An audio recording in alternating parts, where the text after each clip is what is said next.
नमस्कार, हमारे IGNOU audio books channel पर आपका स्वागत है।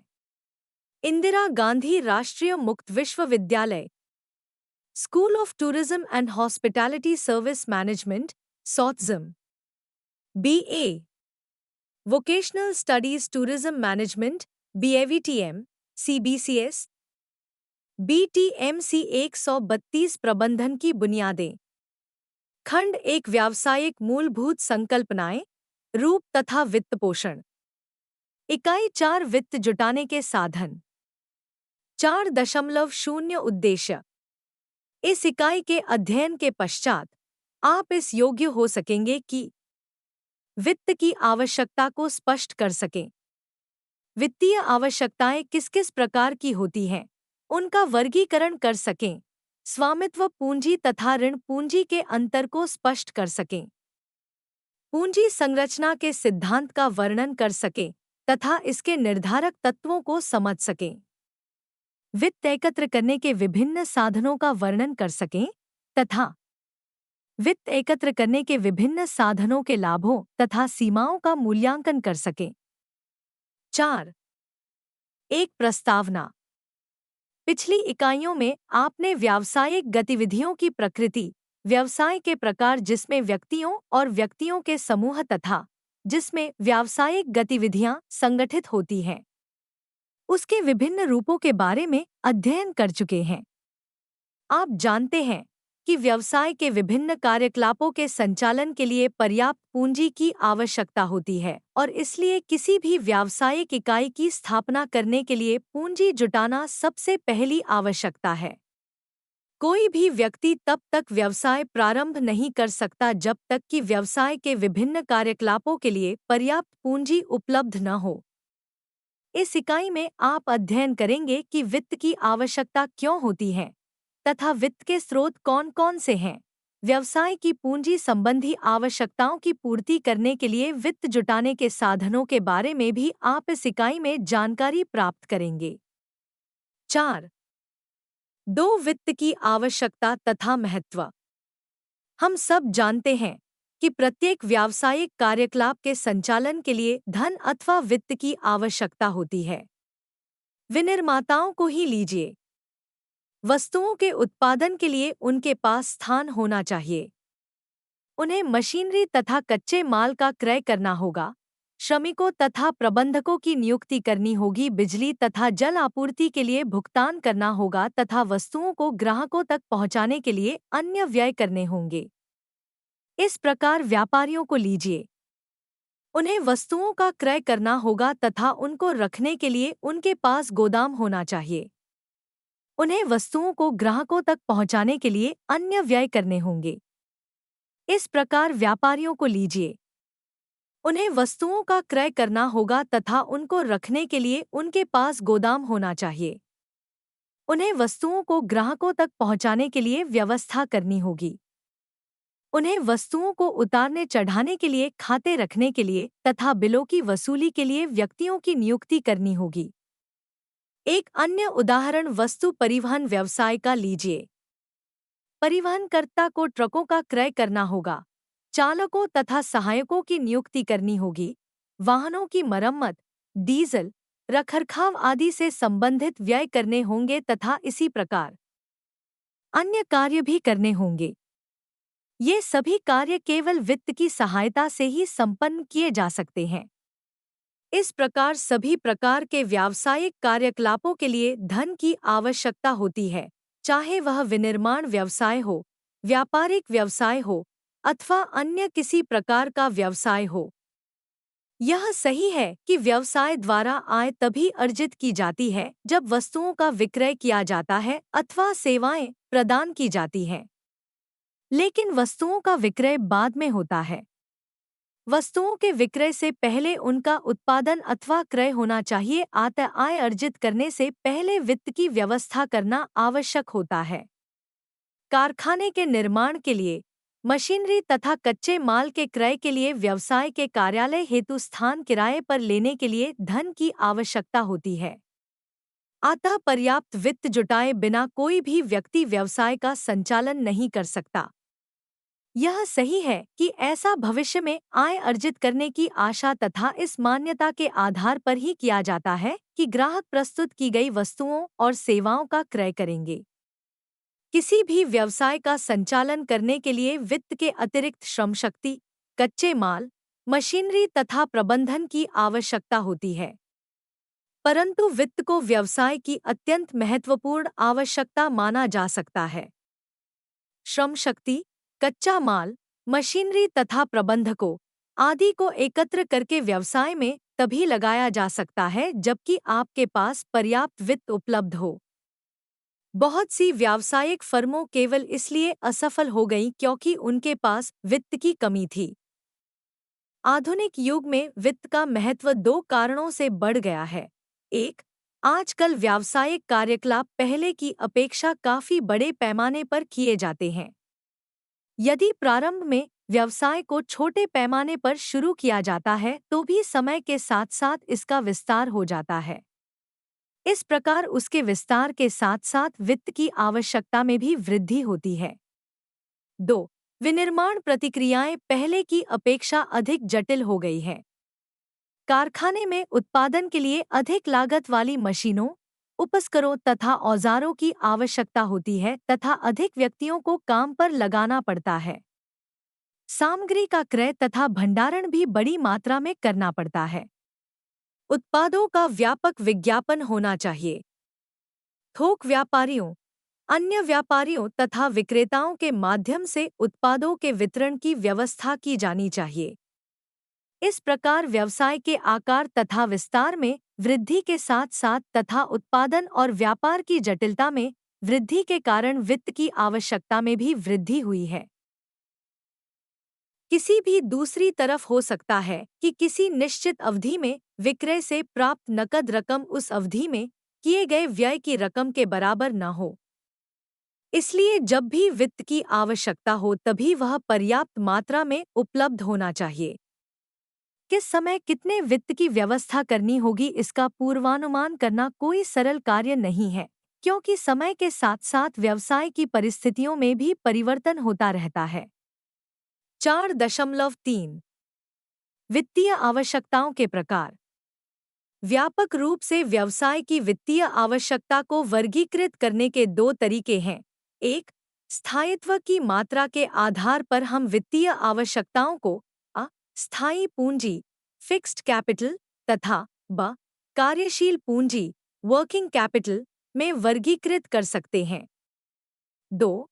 प्रयोग की अवधि के आधार पर हम वित्तीय आवश्यकताओं को अ, दीर्घकालीन पूंजी, लॉन्ग टर्म कैपिटल तथा ब, अल्पकालीन पूंजी, शॉर्ट टर्म कैपिटल में वर्गीकृत कर सकते हैं। चित्र 4.1 वित्तीय आवश्यकताओं का वर्गीकरण। विवरण के लिए स्क्रीन को देखें। 4 मार्च 2001 स्थायी पूंजी तथा कार्यशील पूंजी। स्थायी पूंजी। प्रत्येक व्यावसायिक प्रतिष्ठान में धन का निवेश कुछ स्थायी अथवा टिकाऊ परिसंपत्तियों में किया जाता है, जैसे भूमि, भवन, मशीनरी, उपकरण, फर्नीचर आदि। इन परिसंपत्तियों की आवश्यकता स्थायी उपयोग के लिए अर्थात एक लंबे समय के लिए होती है। इन परिसंपत्तियों के क्रय के लिए आवश्यक धन को स्थायी पूंजी अथवा दीर्घकालीन पूंजी कहा जाता है। आवश्यक स्थायी पूंजी की मात्रा साधारणतया व्यवसाय के स्वरूप एवं आकार पर निर्भर करती है।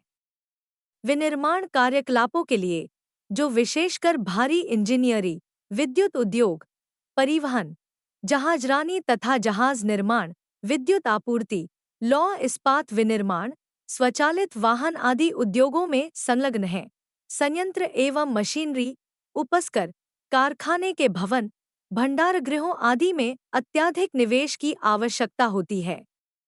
इसके विपरीत व्यापारिक संस्थानों में स्थायी परिसंपत्तियों के लिए अपेक्षाकृत कम निवेश की आवश्यकता होती है। स्थायी परिसंपत्तियों में निवेश के लिए धन की एक लंबे समय तक के लिए आवश्यकता होती है। ये स्थायी परिसंपत्तियों में पैसा लगाने के बाद उसे वापस नहीं निकला जा सकता और न ही किसी अन्य कार्य में लगाया जा सकता है। कार्यशील पूंजी। व्यवसाय में आपको कई कार्यों के लिए वित्त की आवश्यकता होती है, जैसे कच्चे माल के क्रय के लिए, मजदूरी, वेतन, किराया, ईंधन, बिजली, पानी आदि के भुगतान के लिए, मशीनरी के रखरखाव तथा मरम्मत के लिए तथा विज्ञापन आदि के लिए। इस सब उद्देश्यों की पूर्ति के लिए थोड़े थोड़े समय के अंतराल पर भी वित्त की आवश्यकता उत्पन्न होती है। व्यावसायिक कार्यकलापों के निष्पादन के लिए यह भी आवश्यक है कि हम कच्चे माल, स्पेयर पार्टी, अन्य सामग्री तथा निर्मित वस्तुओं का पर्याप्त भंडार रखें। इसके लिए कच्चे माल, स्पेयर पार्टी, अन्य सामग्री, निर्मित वस्तुओं आदि के भंडार के रूप में अल्पकालिक अथवा चालू परिसंपत्तियों में निवेश की आवश्यकता होती है। इसके अतिरिक्त वस्तुओं के उधार विक्रय से देनदारों के शेष तथा प्राप्य विनिमय पत्रों के रूप में भी धन का निवेश हो जाता है, जिन्हें चालू परिसंपत्तियां ही माना जाना चाहिए। चालू परिसंपत्तियों जैसे कच्चे माल, निर्मित वस्तुओं आदि के स्टॉक में देनदारों के शेष और प्राप्य विनिमय पत्रों, बिलों में लगाया गया पैसा कार्यशील पूंजी कहलाता है। कई बार इसे प्रचल पूंजी, सर्कुलेटिंग कैपिटल या परिक्रामी पूंजी, रिवॉल्विंग कैपिटल भी कहा जाता है। इसका कारण यह है कि चालू परिसंपत्तियों में निवेशित पैसा रोकड़ वसूली के रूप में निरंतर पुनः निवेश कर दिया जाता है। इस प्रकार उस रकम का रोकड़ से चालू परिसंपत्तियों में तथा फिर वापस चालू परिसंपत्तियों से रोकड़ में निरंतर परिवर्तन होता रहता है। यद्यपि ऐसा थोड़े थोड़े समय के अंतराल पर होता है, लेकिन रकम की आवश्यकता बार बार होती रहती है। अतः इस कार्य के लिए आवश्यक रकम का एक भाग स्थायी प्रकृति का होता है। इसे कार्यशील पूंजी का स्थायी अथवा शाश्वत भाग कहा जाता है। कार्यशील पूंजी के शाश्वत भाग को दीर्घकालीन पूंजी माना जाना चाहिए। कार्यशील पूंजी का दूसरा भाग व्यवसाय के आकार में वृद्धि अथवा कमी के साथ साथ परिवर्तित होता रहता है। अतः इसे कार्यशील पूंजी का अस्थिर अथवा परिवर्तनशील भाग कहा जाता है। इसलिए कार्यशील पूंजी का केवल परिवर्तनशील भाग ही अल्पकालिक पूंजी माना जाता है, जिसके लिए आवश्यक रकम की अवधि 1 वर्ष से भी कम होती है। आवश्यक कार्यशील पूंजी की मात्रा मुख्य रूप से व्यवसाय की प्रकृति, विनिर्माण प्रक्रिया पूर्ण होने की अवधि तथा उन शर्तों पर निर्भर करती है जिन वस्तुओं का क्रय तथा विक्रय किया जाता है। उदाहरण के लिए, व्यापारिक कंपनियों को विनिर्माण कंपनियों की अपेक्षा अधिक कार्यशील पूंजी की आवश्यकता होती है।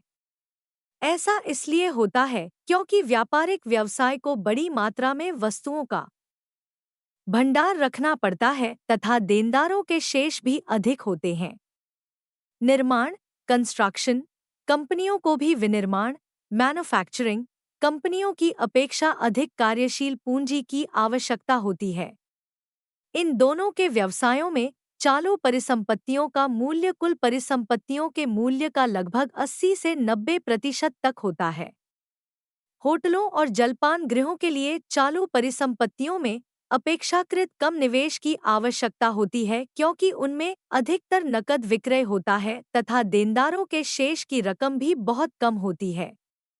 विनिर्माण उद्योगों में उत्पादन प्रक्रिया में लगने वाले समय की भिन्नताओं के कारण कार्यशील पूंजी की आवश्यकताएं भी भिन्न भिन्न होती हैं। ये आवश्यकताएं कच्चे माल के क्रय तथा निर्मित माल के उत्पादन के बीच के समय अंतराल के आधार पर निर्धारित होती हैं।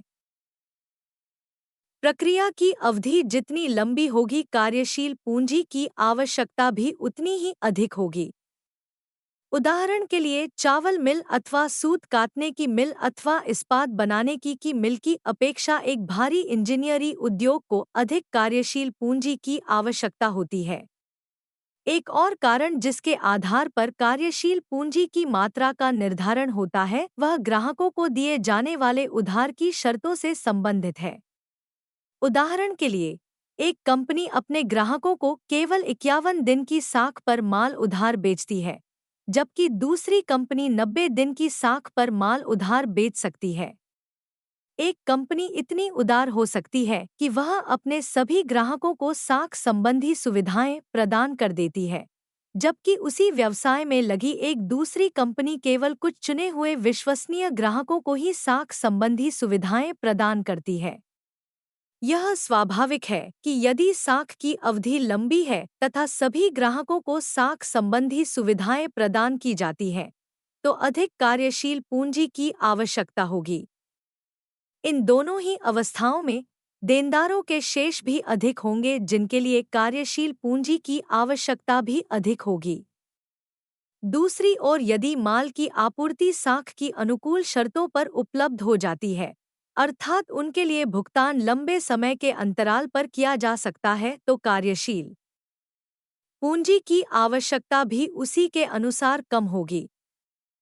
4.3 दो दीर्घकालीन पूंजी तथा अल्पकालीन पूंजी। जैसा कि पहले बताया जा चुका है, स्थायी परिसंपत्तियों में निवेश के लिए वित्त की व्यवस्था स्थायी दीर्घकालीन पूंजी द्वारा की जानी चाहिए। इसका कारण यह है कि स्थायी परिसंपत्तियां काफी लंबे समय की अवधि के दीर्घकालीन उपयोग के लिए ही खरीदी जाती हैं, जो सामान्यतः 5 वर्ष अथवा उससे भी अधिक वर्षों का हो सकता है। कार्यशील पूंजी के स्थायी भाग के लिए भी दीर्घकालीन पूंजी की आवश्यकता होती है। दूसरी ओर चालू परिसंपत्तियों में निवेश के लिए तथा दिन प्रतिदिन के खर्चों का भुगतान करने के लिए पूंजी की आवश्यकता साधारणतया अल्प समय के लिए ही होती है, जो 1 वर्ष से भी कम का होता है।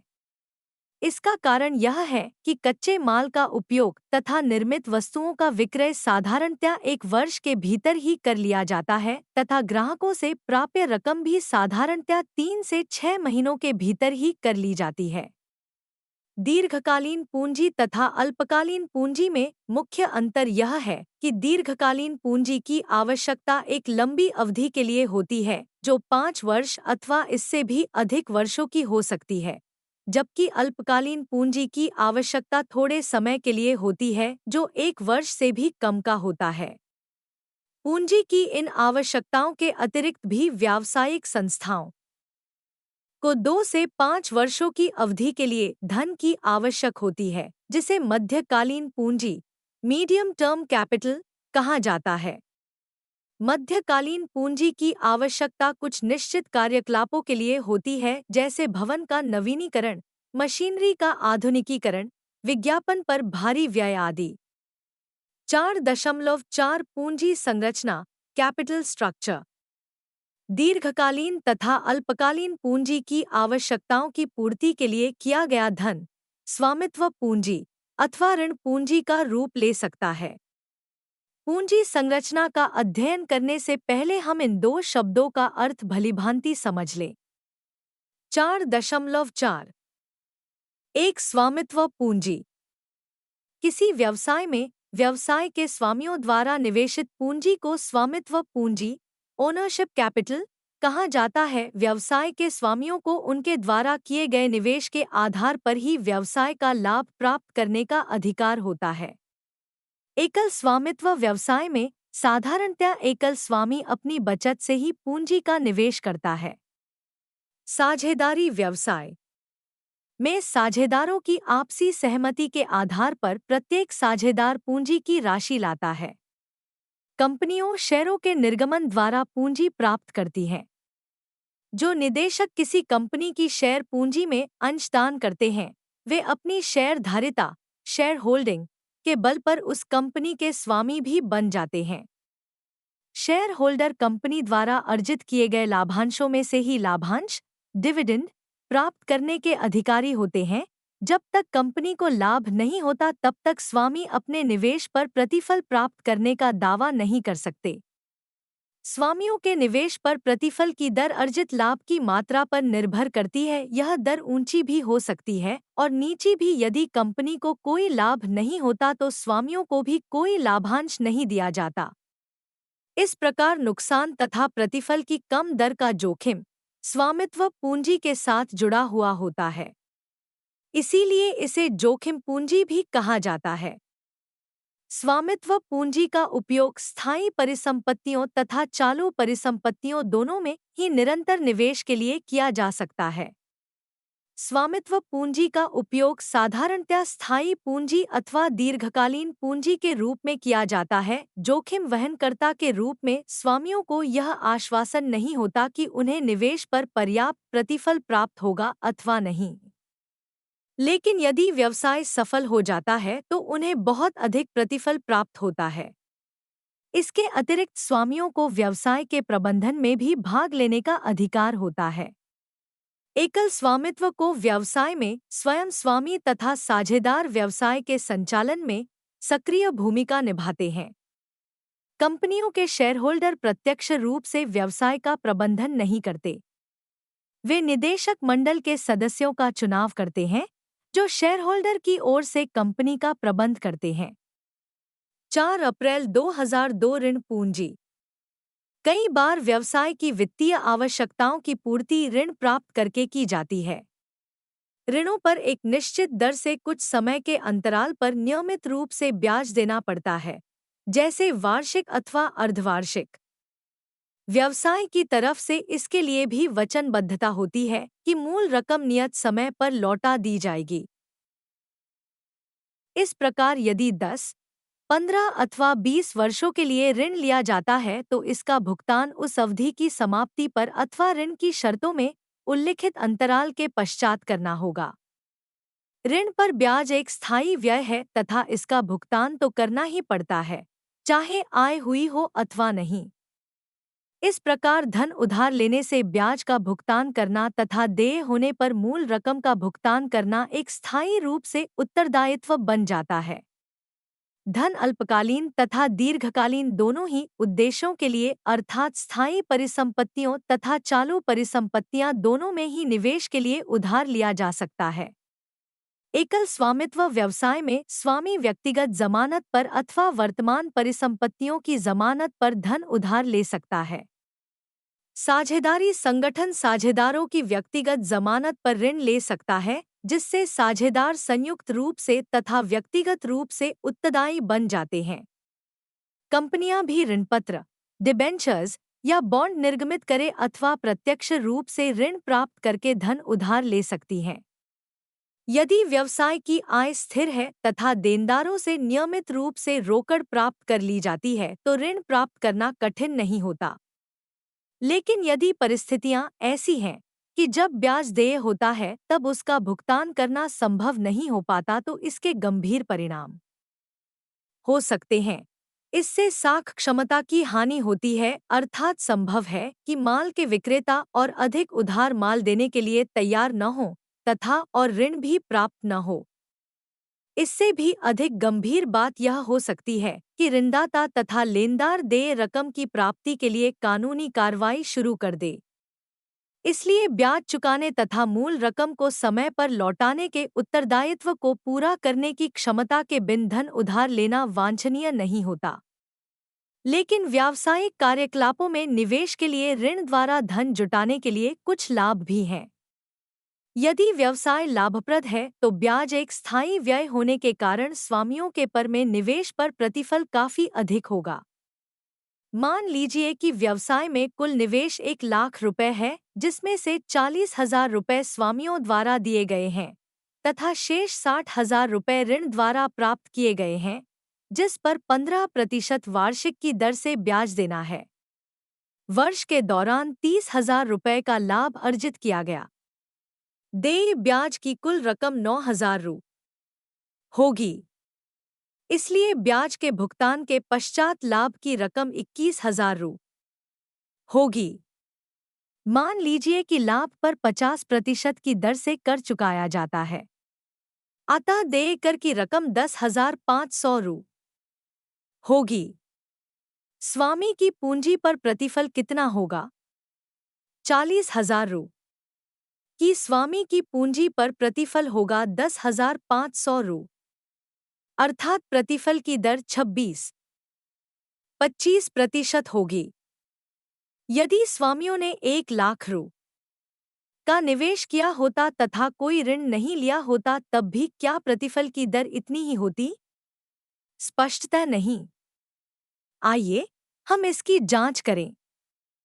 क्योंकि ऐसी स्थिति में कोई ब्याज नहीं दिया जाएगा, इसलिए कर की रकम 15,000 रु होगी 30,000 रु पर 50% की दर से कर चुकाने के बाद निवल लाभ 15,000 रु होगा 30,000 रु। कुल लाभ 15,000 रु। कर स्वामियों के 1,00,000 रु के निवेश पर उन्हें 15,000 रु का प्रतिफल प्राप्त होगा, अर्थात प्रतिफल की दर 15% होगी। आपने देखा होगा कि जब कुल निवेश का एक भाग ऋण द्वारा प्राप्त किया गया था तब स्वामियों के प्रतिफल की दर अधिक थी। यदि आप सावधानीपूर्वक इसकी जांच करें तो आप देखेंगे कि यह दो प्रभावों के कारण संभव हुआ। एक, देय कर की रकम कम थी, 15,000 रु के स्थान पर 10,500 रु। इस प्रकार के भुगतान के बाद शुद्ध लाभ अधिक था। 2.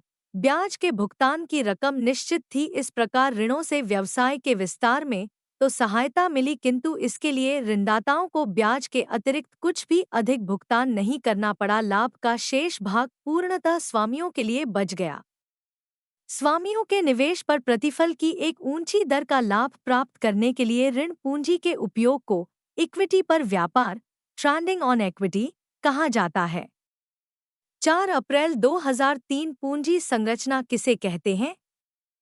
आपने ध्यान दिया होगा कि जब लाभ अधिक होता है ऋण लेना वांछनीय होता है, लेकिन यदि लाभ कम हो रहा हो तब ऋणों पर निर्भर करना खतरनाक हो सकता है।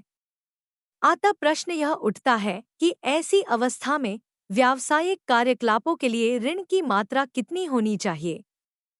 उसके लिए सामान्य नियम यह होना चाहिए कि ऋण पूंजी तथा स्वामित्व पूंजी दोनों को ही एक उचित अनुपात में रखा जाए। एक अत्यधिक सफल व्यवसाय में अनुकूल परिस्थितियों में ऋण पूंजी स्वामियों के निवेश से 2 गुनी अथवा 3 गुनी भी हो सकती है। लेकिन एक ऐसे व्यवसाय में जिसका लाभ निरंतर गिरता जा रहा हो, ऋण पूंजी का अनुपात जितना कम हो सके उतना कम होना चाहिए। चूंकि ऋण लेने के कुछ विशिष्ट लाभ होते हैं, इसलिए प्रवर्तक यथासंभव अधिकाधिक रकम ऋण द्वारा प्राप्त करना चाहेंगे, लेकिन एक सीमा के पश्चात ऋण लेना भी जोखिम भरा हो सकता है।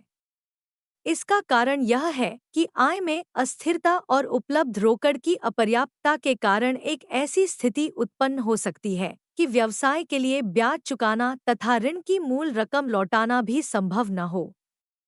ऐसी स्थिति में माल के विक्रेता तथा लेनदार व्यवसाय की वित्तीय स्थिति को अविश्वसनीय मानेंगे।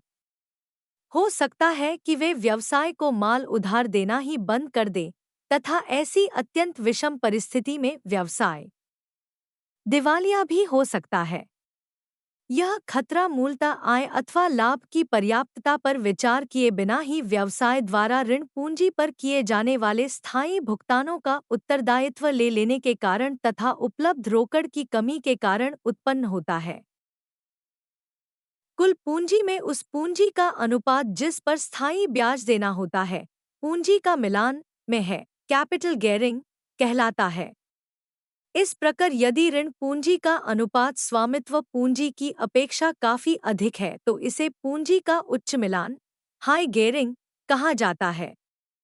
इसके विपरीत पूंजी का निम्न मिलान, लो गियरिंग, स्वामित्व पूंजी की अपेक्षा ऋण पूंजी के कम अनुपात को प्रकट करता है। कुल पूंजी की ऐसी बनावट को पूंजी संरचना, कैपिटल स्ट्रक्चर, कहते हैं, जिसका एक भाग दीर्घकालीन कोष के रूप में हो जिस पर स्थायी ब्याज देना हो तथा एक भाग स्वामित्व पूंजी के रूप में हो।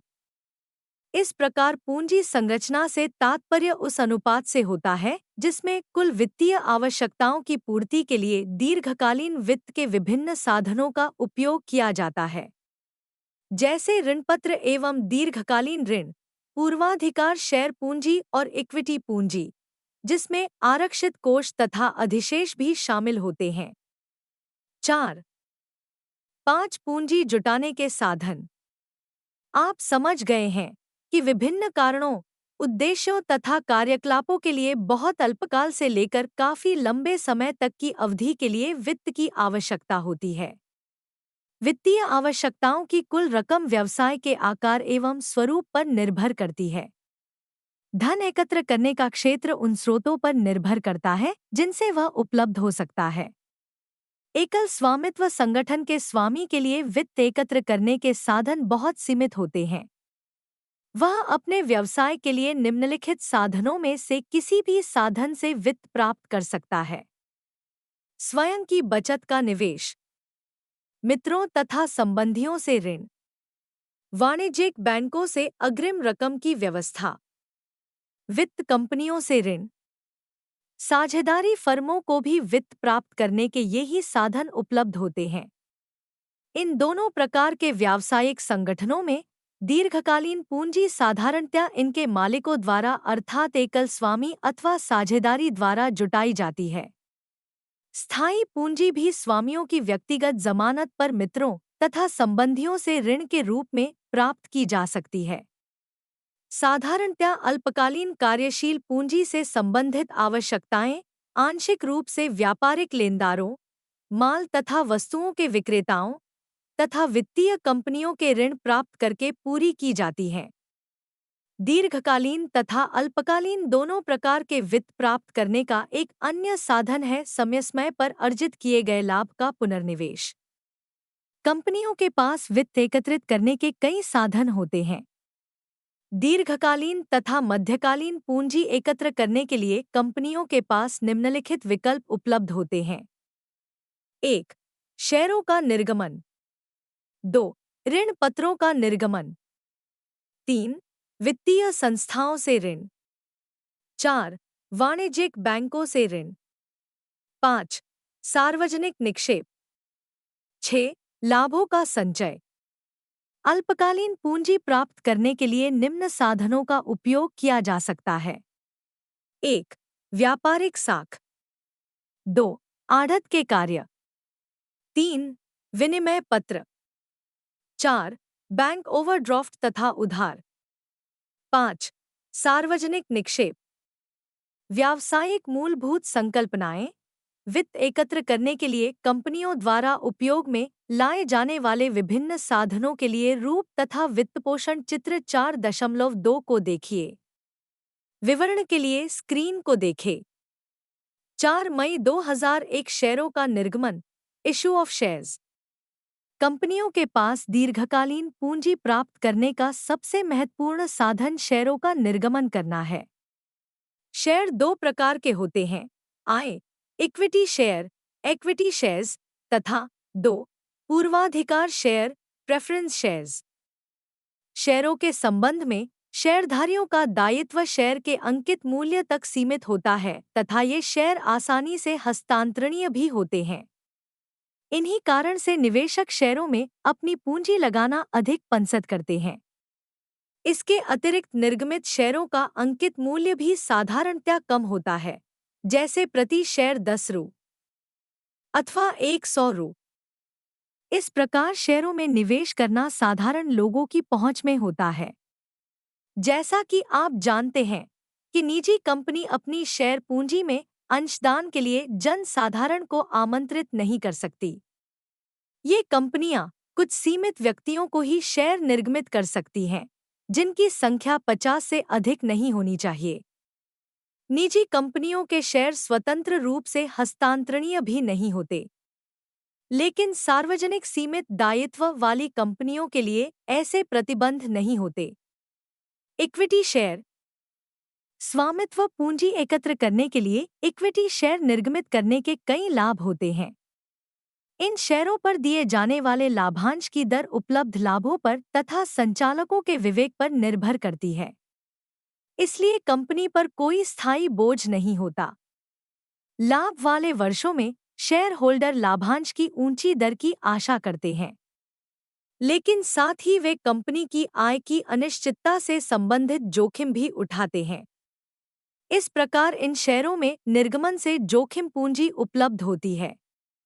इसके अतिरिक्त इक्विटी शेयरों के निर्गमन से प्राप्त की गई पूंजी का उपयोग स्थायी रूप से किया जा सकता है। जब तक कंपनी का अस्तित्व कायम रहा है, तब तक इसे वापस लौटाने की आवश्यकता नहीं होती। इसके अतिरिक्त इक्विटी शेयरों के लिए कंपनी की परिसंपत्तियों को गिरवी रखने की आवश्यकता भी नहीं होती। परिसंपत्तियों की जमानत पर ऋण के रूप में अतिरिक्त धन प्राप्त किया जा सकता है। लेकिन इक्विटी शेयरों के अत्यधिक निर्गमन से प्रबंधकों के लिए, जो कंपनी के प्रबंध पर नियंत्रण रखना चाहते हैं, कुछ समस्याएं उत्पन्न हो सकती हैं। धारक को प्रत्येक इक्विटी शेयरों के पीछे एक मत देने का अधिकार होता है। इस प्रकार इक्विटी शेयरों के धारक अलग-अलग समूह बना सकते हैं तथा कंपनी के वर्तमान संचालकों के विरुद्ध मत दे सकते हैं। ऐसा करना हमेशा कंपनी के हित में नहीं भी हो सकता। इसके साथ साथ केवल इक्विटी शेयर पूंजी पर ही पूर्णतया निर्भर रहने से कंपनी को इक्विटी पर व्यापार, ट्रेडिंग ऑन इक्विटी, का लाभ भी प्राप्त नहीं हो सकेगा। इसके अतिरिक्त एक बार इक्विटी शेयर निर्गमित करने के बाद वह रकम स्थायी पूंजी का रूप ले लेती है, जो कभी-कभी उस रकम से कहीं अधिक हो जाती है, जिसका उपयोग कंपनी लाभप्रद ढंग से कर सकती। ऐसी स्थिति में विस्तृत वैधानिक औपचारिकताओं का पालन किए बिना उस पूंजी को कम रखने का दूसरा कोई रास्ता नहीं होता। साथ ही शेयर पूंजी में कमी होने से कंपनी की व्यावसायिक छवि पर भी बुरा असर पड़ता है। पूर्वाधिकार शेयर दीर्घकालीन पूंजी प्राप्त करने का एक अन्य साधन है पूर्वाधिकार शेयरों का निर्गमन। पूर्वाधिकार शेयरों के निर्गमन के कुछ विशिष्ट लाभ होते हैं। इसमें शेयरों पर लाभ की उपलब्धता को ध्यान में रखते हुए एक निश्चित दर से लाभांश दिया जाता है। अतः कंपनी के वित्तीय साधनों पर कोई अनिवार्य बोझ नहीं पड़ता। साथ ही ऐसे निवेशक जो अपनी बचत को पूर्णतः जोखिम में नहीं डालना चाहते तथा जो एक ऐसी आय से संतुष्ट हैं जो ऋण पर दिए जाने वाले ब्याज से अधिक है, इन शेयरों को ही अधिक पसंद करते हैं। दूसरे, पूर्वाधिकार शेयर होल्डर को मतदान का अधिकार नहीं होता। इस प्रकार वे कंपनी के प्रबंधन में भाग नहीं ले सकते तथा प्रवर्तकों को इससे कोई खतरा नहीं होता। पूर्वाधिकार शेयरों का अन्य लाभ यह है कि अच्छे वर्षों में कंपनी इक्विटी शेयर होल्डर के लिए उच्च दर के लाभांश की घोषणा कर सकती है, क्योंकि पूर्वाधिकार शेयरों पर लाभांश की दर निश्चित होती है। इसके अतिरिक्त पूर्वाधिकार शेयर पूंजी का स्थायी उपयोग अनिवार्य नहीं होता। कंपनी शोध्य पूर्वाधिकार शेयर जारी कर सकती है तथा आवश्यकता पड़ने पर उन्हें वापस लौटा सकती है और इस पूंजी का प्रतिस्थापन किसी अन्य प्रकार की पूंजी का निर्गमन करके किया जा सकता है। लाभांश प्राप्त करने में तथा कंपनी के समापन पर पूंजी की वापसी से संबंधित प्राथमिक अधिकारों के कारण ही कुछ निवेशक पूर्वाधिकार शेयर प्राप्त करना चाहते हैं। लेकिन कुछ अन्य निवेशक स्थिर आय तथा लाभांश न मिलने की जोखिम के कारण पूर्वाधिकार शेयर लेना नहीं चाहते। इसके अतिरिक्त उन्हें शेयरों के बढ़ते हुए बाजार मूल्यों से भी कोई विशेष लाभ नहीं होता जैसे पूर्वाधिकार शेयर में होता है। 4.5 2 ऋणपत्रों का निर्गमन, इश्यू ऑफ डिबेंचर्स। साधारणतया कंपनियों को उधार लेने का तथा निर्दिष्ट अंकित मूल्य वाली प्रतिभूतियों के रूप में ऋणपत्रों को जारी करके ऋण प्राप्त करने का अधिकार होता है। ऋण पत्रों पर देय ब्याज की दर निर्गमन के समय ही निश्चित कर दी जाती है तथा कंपनी की संपत्ति तथा परिसंपत्तियों पर प्रभार लगाकर उनकी प्राप्ति को निश्चितता प्रदान कर दी जाती है, जिससे उनके भुगतान के लिए आवश्यक सुरक्षा मिल जाती है। ऋण पत्रों का निर्गमन अधिकर व्यवसाय की दीर्घकालीन आवश्यकताओं के लिए धन जुटाने के उद्देश्य से किया जाता है। ऋण पत्रों के निर्गमन के कुछ लाभ हैं, जो निम्न प्रकार हैं।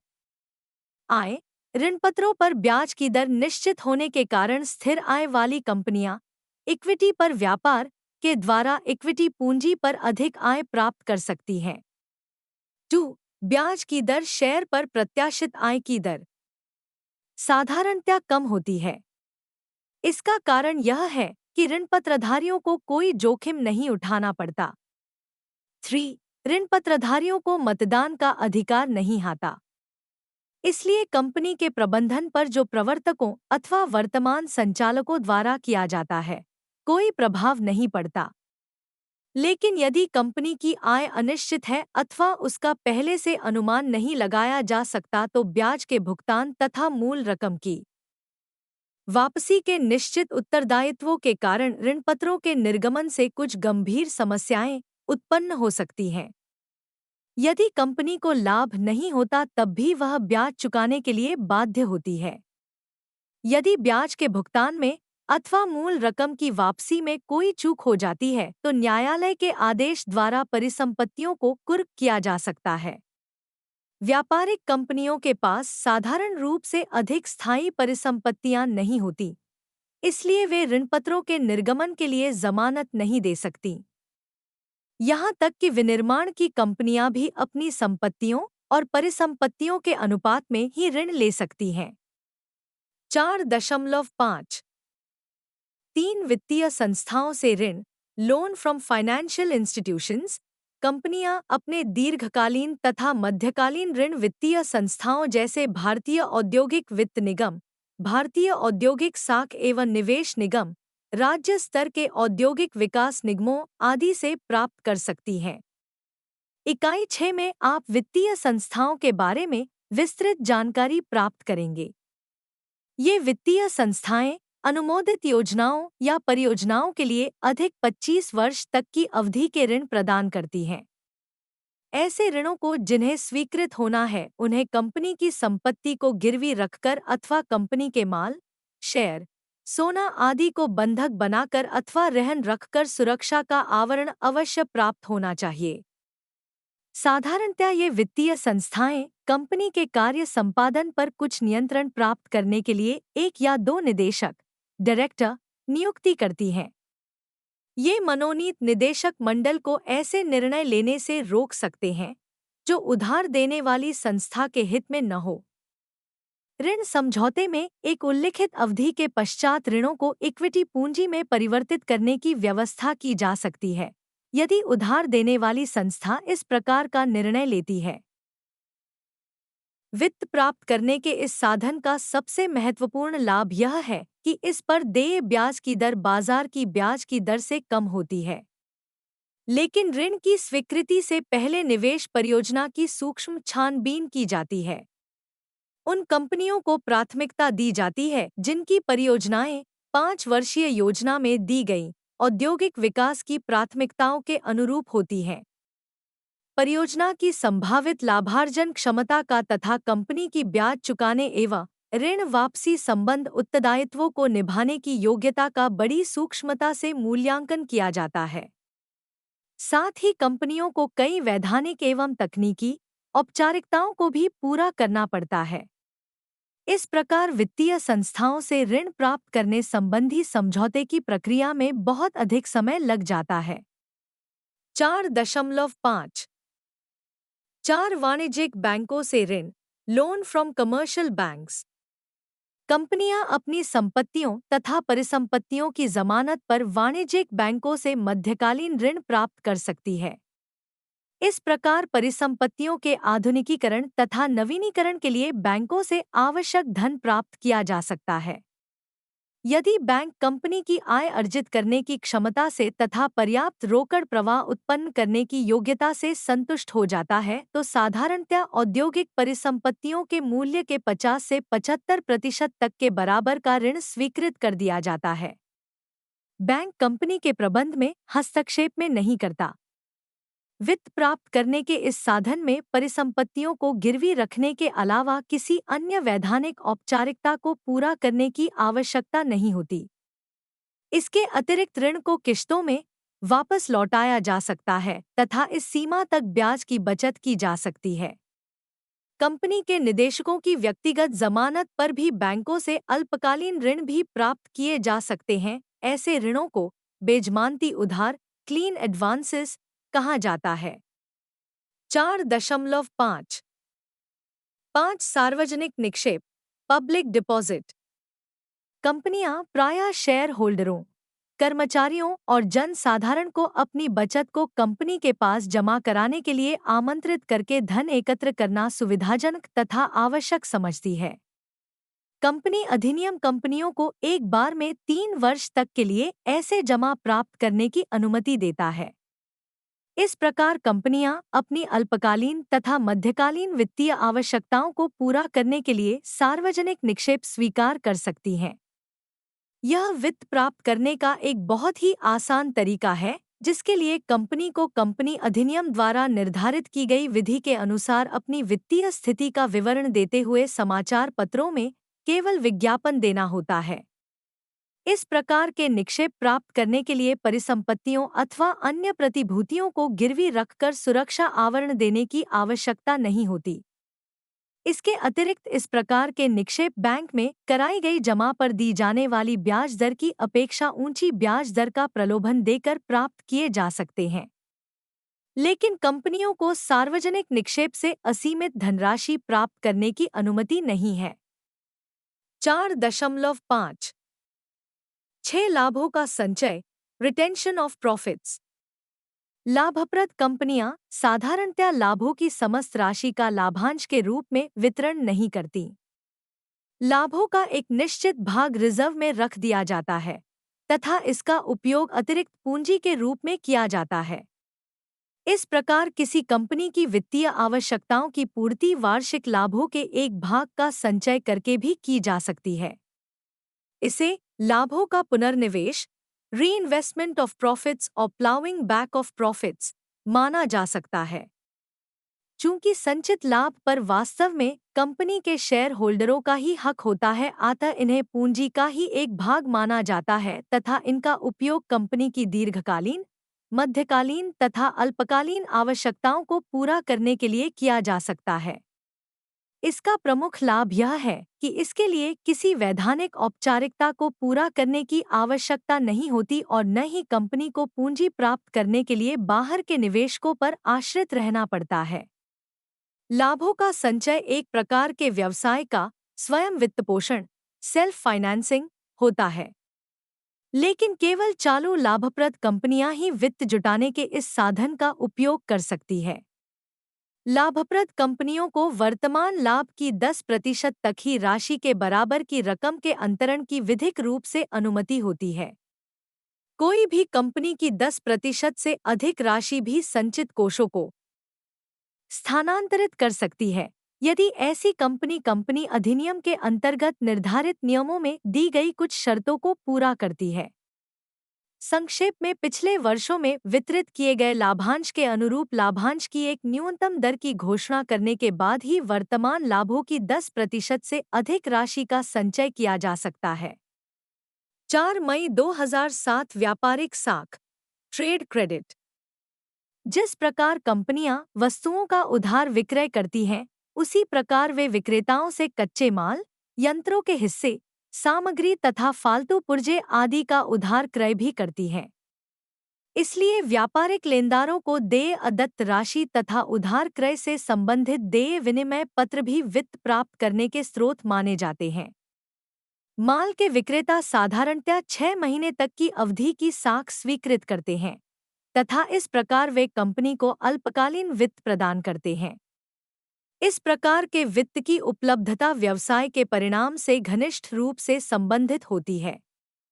जब वस्तुओं के उत्पादन तथा विक्रय में वृद्धि होती है तो क्रय की मात्रा में भी स्वाभाविक वृद्धि होती है तथा व्यापारिक साख भी अधिक मात्रा में उपलब्ध होती है। दूसरी ओर यदि विक्रय में कमी होती है तो इसी के अनुरूप कच्चे माल आदि के क्रय में भी कमी होती है।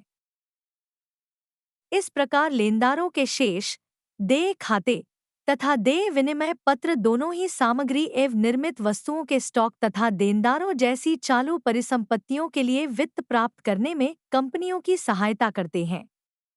लेकिन व्यापारिक साख के कारण उस नकद कटौती की हानि होती है जो क्रय की तिथि के 7 से 10 दिनों के भीतर भुगतान करने से प्राप्त की जा सकती थी। इस हानि को व्यापारिक साख की लागत माना जाता है। व्यापारिक साख 4.5 8 आढ़त का कार्य, फैक्टरिंग। उधार विक्रय के कारण ग्राहकों के द्वारा कंपनी को देय रकम साधारणतया उस अवधि की अदत्त रहती है जिस अवधि के लिए माल उधार दिया गया था, अर्थात जब तक कि देनदारों से रकम वसूल नहीं कर ली जाती। यदि आवश्यक हो तो देनदारों के शेष किसी बैंक को सौंपे जा सकते हैं तथा बैंक से अग्रिम राशि प्राप्त कर ली जाती है। इस व्यवस्था के अधीन देनदारों से रकम वसूल करने का उत्तरदायित्व बैंक अपने ऊपर ले लेता है, जिसके लिए कंपनी को एक निश्चित प्रभार का भुगतान करना पड़ता है। यह आपातकालीन पूंजी प्राप्त करने का एक साधन है तथा इसे आढ़त का कार्य कहा जाता है। इससे देनदारों द्वारा देय ऋण वसूली के लिए देय होने से पहले ही कंपनियों को देनदारों के शेष धनों के विरुद्ध वित्त प्राप्त करने की लागत माना जाता है। बैंकों द्वारा उपलब्ध कराई जाने वाली रकम का अनुमान अशोध्य ऋणों की जोखिम को ध्यान में रखकर ही लगाया जाता है, ताकि देनदारों द्वारा ऋणों की वसूली न होने की स्थिति के लिए व्यवस्था हो सके।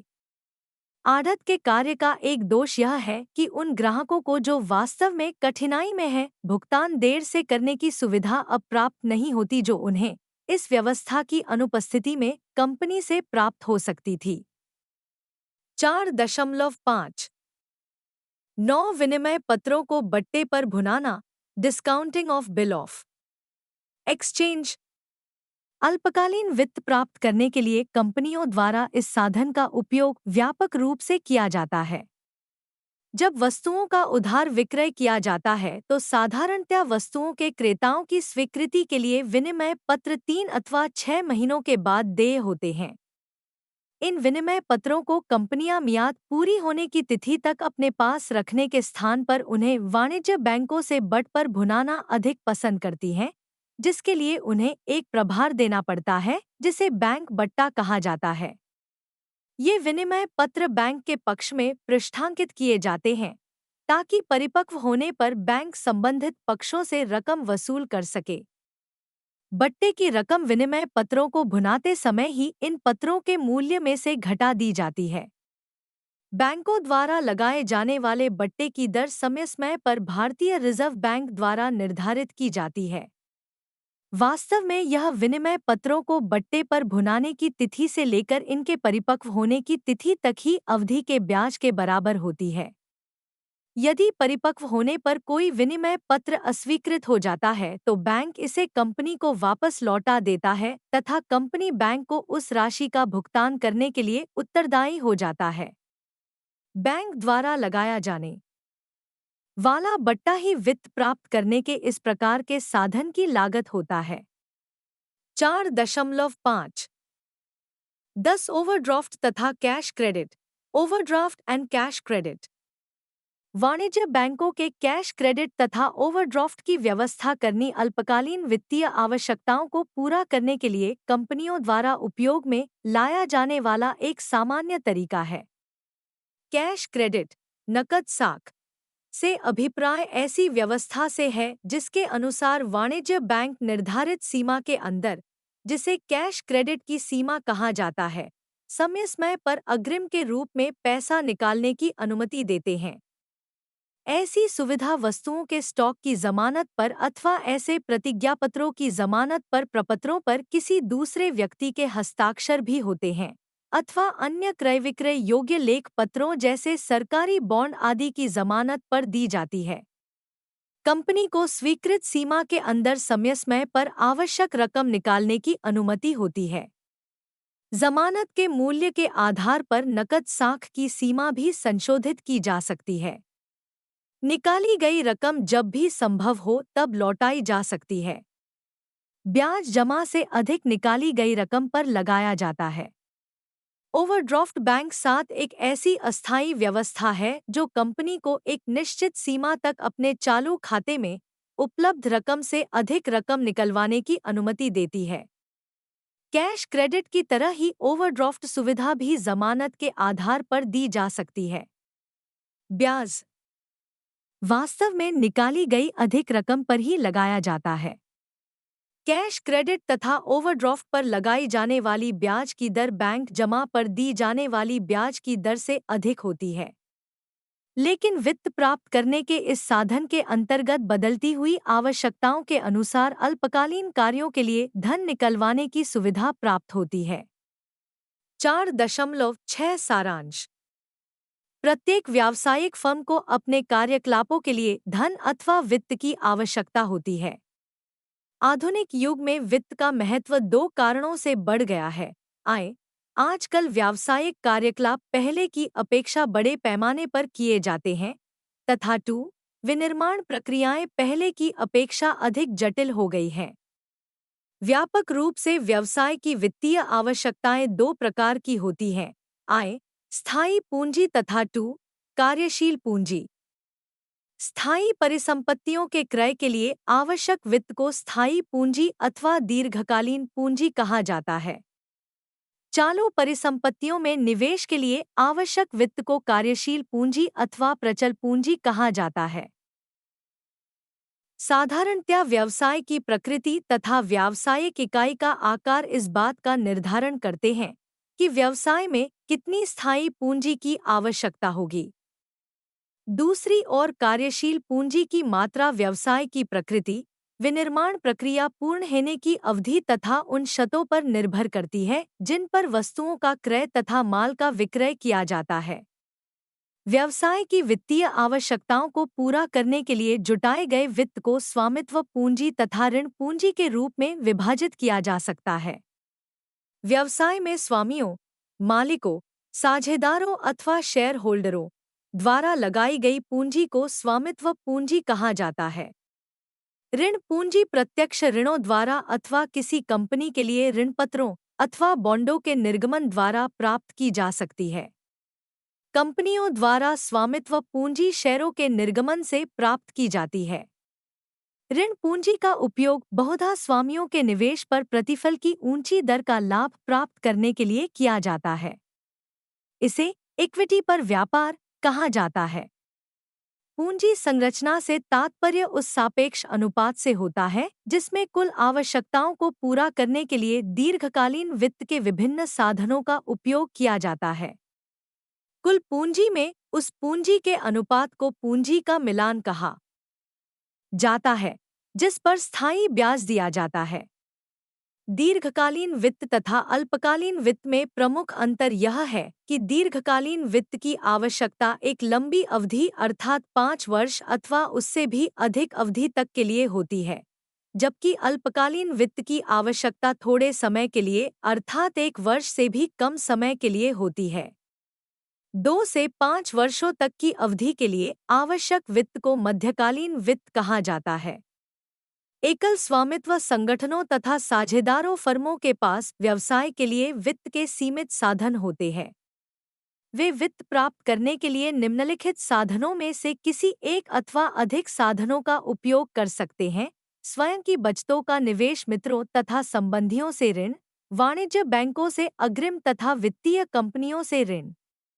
इन सब के लिए उनकी अपनी व्यक्तिगत जमानत अथवा अपनी संपत्तियों तथा परिसंपत्तियों की जमानत देनी पड़ती है।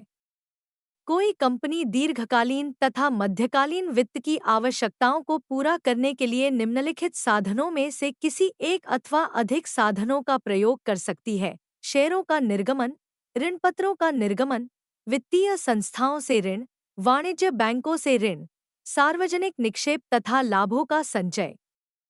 अल्पकालीन वित्त प्राप्त करने के लिए कोई कंपनी व्यापारिक साख, आढ़त के कार्य, विनिमय पत्र भुनाने, ओवरड्राफ्ट एवं कैश क्रेडिट की व्यवस्था तथा सार्वजनिक जमा संकलन आदि साधनों का उपयोग कर सकती है। इनमें से प्रत्येक साधन के कुछ लाभ तथा दोष हैं। धन्यवाद।